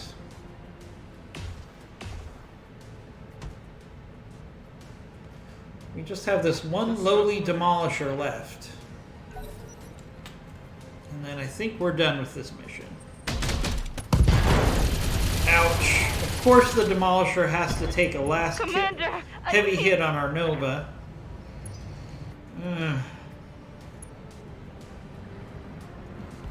Not good. Waiting for orders. Resting my mech. Oops. Didn't mean to do that. Oh, alright. Our Madar can get into range on this Demolisher. And we're absolutely doing a precision strike.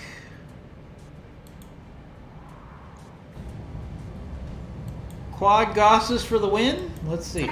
Let's see if I'm sober enough to line this up. No. Yep, that's pretty much what he said, IMG. If I'm gonna die, I'm taking the Nova with me. Alright, we can't get the Nova out of range, so the only thing we can really do here Location confirmed. is see if the Nova can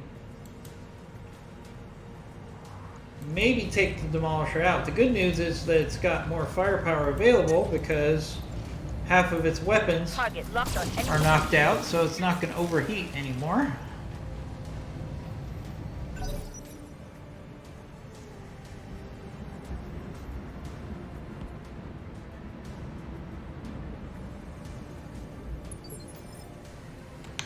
What do you need, Commander? Alright, Stormcrow, I need you to On the put some way. Nice and firepower.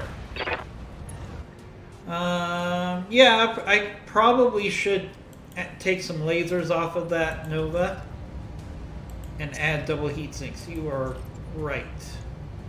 Right, maybe our let's Warlord with this Stormcrow. See if we can maybe finish off Taking this the shot, Demolisher before it fires again. Close, close. Missiles go whoosh! Wait, nope, I'm out of ammo for them. Alright, come on, turret.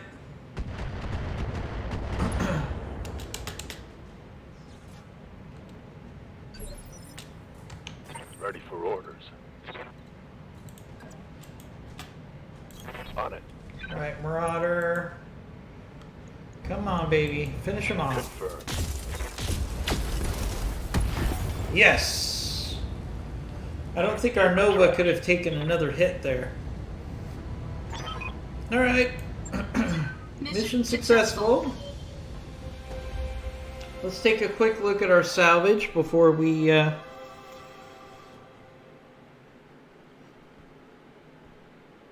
close out the stream. That'll be our last battle for this stream. Unfortunately, the holiday is over. And I have to go to my day job.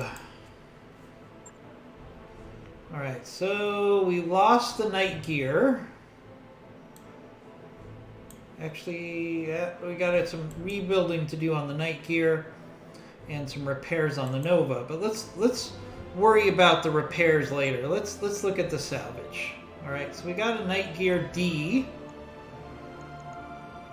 Anything better? Anything over 75 tons? No. So I like the Night Gear D because the Night Gear D has dual Gosses, which I think is very powerful for a 75-ton mech. So we'll take all the Night Gear parts we can get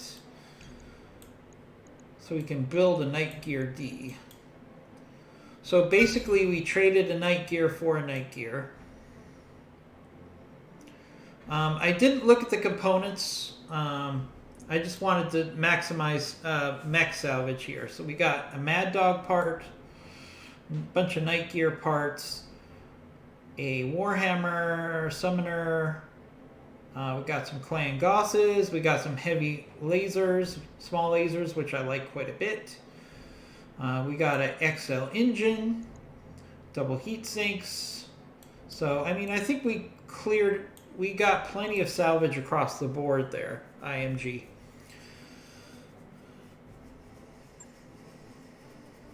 Alright, so that's going to do this for this stream. I have to get to my day job, but we're back every day at 9 a.m. Eastern Time, so hopefully you'll join us tomorrow. Thank you, IMG and Askewed One, for your help in the chat rooms. Thank you, everybody who joined our stream, and we'll see you next time.